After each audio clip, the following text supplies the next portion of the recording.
7वीं शताब्दी के अरब प्रायद्वीप की कल्पना करना अपने आप में बहुत दिलचस्प है। बिल्कुल। मतलब एक ऐसा दौर और एक ऐसा निर्वासित समूह जिसके पास न कोई बड़ी सेना थी, न संसाधन थे, और वैश्विक राजनीतिक पहचान तो बिल्कुल ही नहीं थी। हाँ, वो तो एकदम शून्य थी उस वक्त। सही बात है। लेकिन फिर भी इस छोटे से समूह के बीच से कुछ ऐसी भविष्यवाणियां निकल कर आती हैं जो न केवल उनके अपने घर वापसी की बात करती हैं, हाँ, महीना, बल्कि दुनिया की 2 सबसे बड़ी महाशक्तियों के पूरी तरह से पतन का नक्शा भी खींच देती हैं। और बात सिर्फ वहीं तक नहीं रुकती है। बिल्कुल। मतलब सदियों बाद पूरब से आने वाली एक ऐसी अनजान सेना का सटीक शारीरिक और भौगोलिक वर्णन भी मिलता है जिसे उस समय किसी ने देखा तक नहीं था। सच में जब हम इन प्राचीन ग्रंथों को देखते हैं ना, तो ये सिर्फ इतिहास नहीं रह जाता। हाँ, ये भू राजनीति और समय के एक ऐसे चक्र का दस्तावेज बन जाता है जिसे समझना आज भी बहुत प्रासंगिक है। देखिए, ये एक बहुत ही सटीक नजरिया है।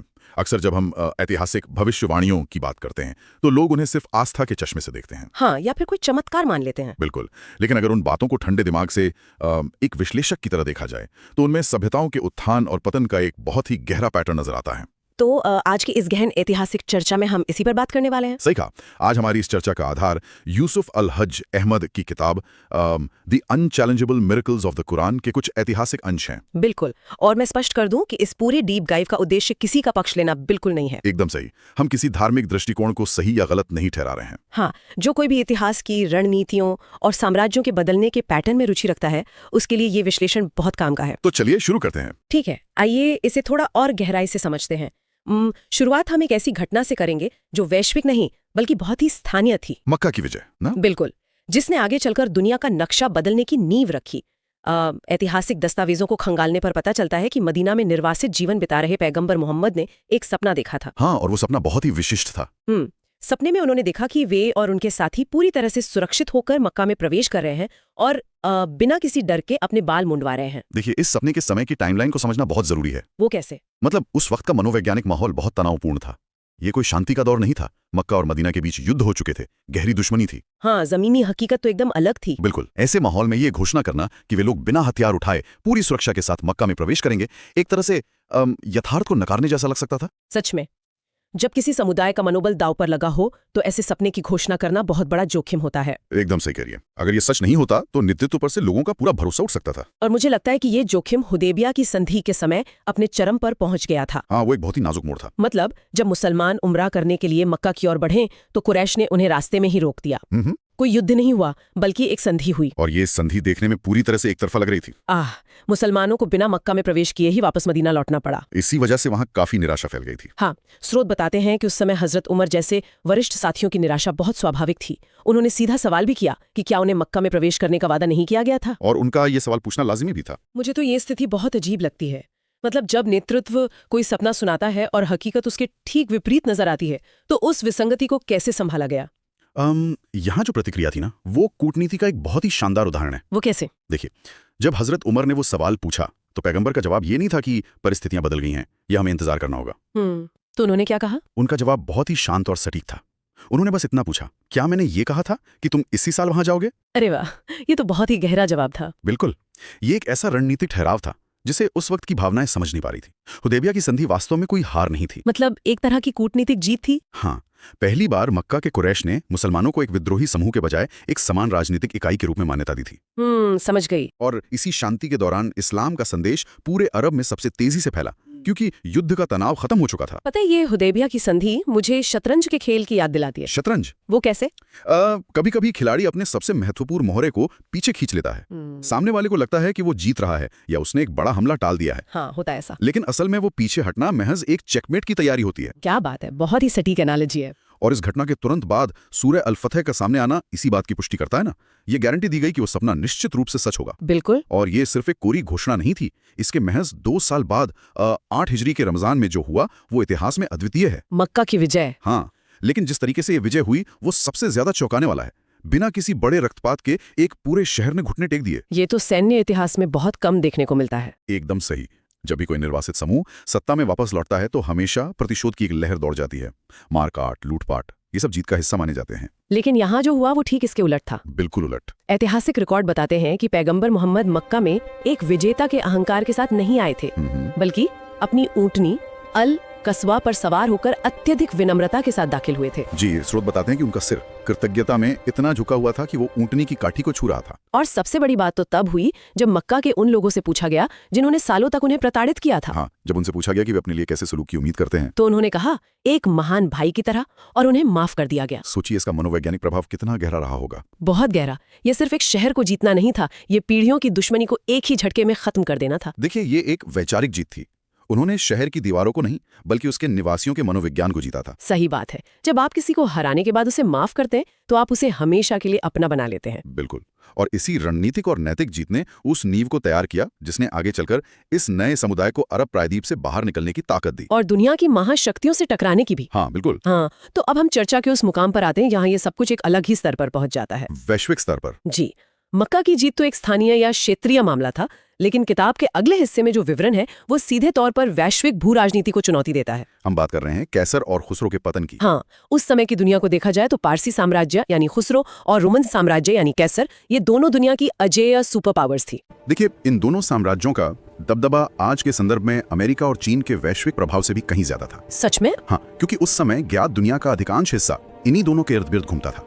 तो ऐसे में मदीना जैसी जगह से ये भविष्यवाणी आना कि जब खुसरो बर्बाद होगा तो उसके बाद कोई खुसरो नहीं होगा, और जब कैसर बर्बाद होगा तो कोई कैसर नहीं होगा, ये तो अपने आप में एक बहुत बड़ा दुस्साहस जैसा लगता है। बिल्कुल। ये ऐसा है जैसे आज कोई नया छोटा सा टेक स्टार्टअप जो अभी अभी अपने गैराज से बाहर निकला हो, और वो क्या कहे, वो एक प्रेस कॉन्फ्रेंस करके ये दावा कर दे कि दुनिया की 2 सबसे बड़ी और $1 ट्रिलियन वाली टेक कंपनियां अगले कुछ सालों में पूरी तरह से दिवालिया हो जाएंगी। अरे वाह! उनके सीईओ हमेशा के लिए खत्म हो जाएंगे और उनका सारा इंफ्रास्ट्रक्चर इस छोटे से स्टार्टअप के हाथ में आ जाएगा। कोई भी इंसान इसे एक मजाक ही समझेगा। बिल्कुल। लेकिन इस भविष्यवाणी के पीछे जो आर्थिक कारण थे वे बहुत ही दिलचस्प हैं। हाँ, यहाँ इमाम और शाफी का विश्लेषण बहुत गहराई लिए हुए।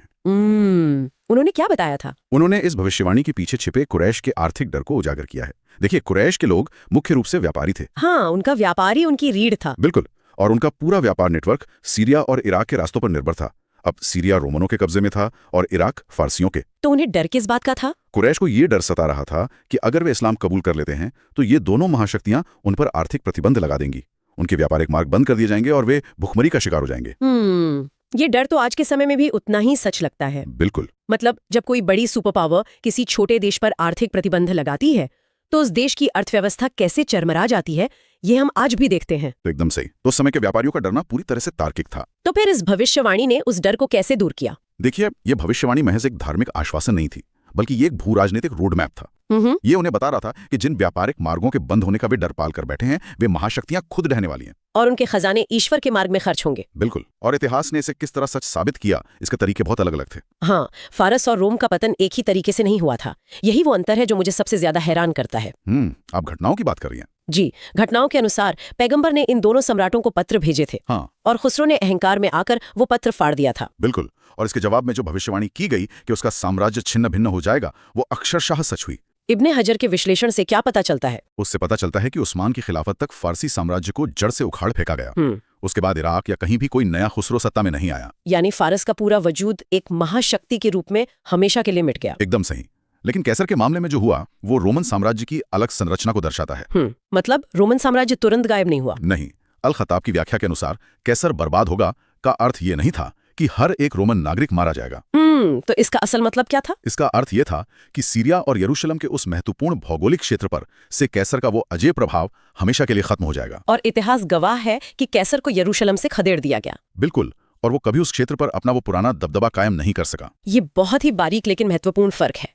मतलब खुसरो का सत्ता केंद्र पूरी तरह से नष्ट हो गया। हाँ, उनके बदलने की इतनी सटीक तस्वीर थी कि इसे महज एक संयोग नहीं कहा जा सकता। सही बात है। और इन दोनों साम्राज्यों का जो खजाना मुसलमानों के हाथ लगा, उसी ने आगे चलकर एक नए और विशाल इस्लामिक साम्राज्य के विस्तार के लिए आर्थिक ईंधन का काम किया। बिल्कुल।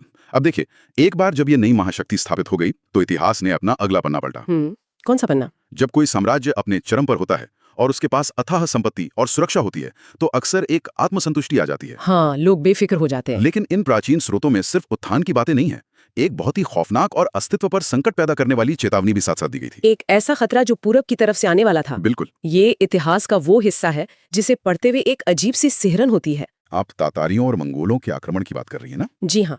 उस समय के ग्रंथों में इस आने वाली सेना का जो शारीरिक वर्णन मिलता है वो सच में दिमाग को चकरा देने वाला है।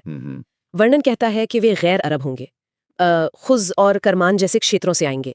उनके चेहरे लाल होंगे, नाक चपटी होगी और आंखें छोटी होंगी। हाँ, विवरण बहुत ही स्पष्ट था। और सबसे हैरान करने वाली उपमा यह दी गई कि उनके चेहरे चपटी ढाल की तरह दिखेंगे और वे बालों से बने जूते पहनेंगे। ये बहुत ही विशिष्ट विवरण है। मुझे तो यहाँ रुक कर ये पूछना है कि 7वीं सदी के अरबों के लिए, जिनका पूर्वी एशिया या मंगोलियाई स्टेपीज के लोगों से कोई सीधा संपर्क ही नहीं था, उनके लिए इस तरह का सटीक मानव शास्त्रीय विवरण देना कैसे संभव हो सकता है? देखिए, इस सटीकता को समझना ही सबसे बड़ी पहेली है।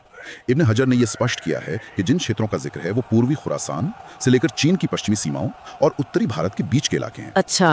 ये बिल्कुल वही भौगोलिक क्षेत्र है जहां से मंगोल और तातारी कबीलों का उभार हुआ था। 7वीं सदी में अरब दुनिया के लिए इस शारीरिक बनावट की कल्पना करना भी मुश्किल था। बिल्कुल। लेकिन जैसे जैसे समय बीता, उमैयद और फिर अब्बासिद काल में ये भविष्यवाणी अपना आकार लेने लगी। और ये भी दिलचस्प है कि ये आक्रमण रातों रात नहीं हुआ था। हाँ, इसका एक पूरा घटनाक्रम था। हाँ, अब्बासी खलीफाओं ने खुद ही अपने पतन के बीज बोने शुरू कर दिए थे। वो कैसे? मतलब खलीफा अल मुतासिम के समय तक आते आते अब्बासी सेना में तुर्क और पूर्वी कबीलों के सैनिकों की संख्या इतनी बढ़ गई कि उन्होंने ही व्यवस्था को अंदर से खोखला करना शुरू कर दिया। ये तो एक तरह का सिस्टमैटिक फेलियर था। बिल्कुल। यहाँ हम सभ्यताओं के पतन का एक और नियम देखते हैं। वो क्या है? देखिए, जब कोई साम्राज्य अपनी सुरक्षा के लिए बाहरी भाड़े के सैनिकों या अन्य कबीलों पर बहुत अधिक निर्भर हो जाता है तो सत्ता का केंद्र कमजोर पड़ने लगता है। हाँ, ये तो इतिहास में कई बार देखा गया है।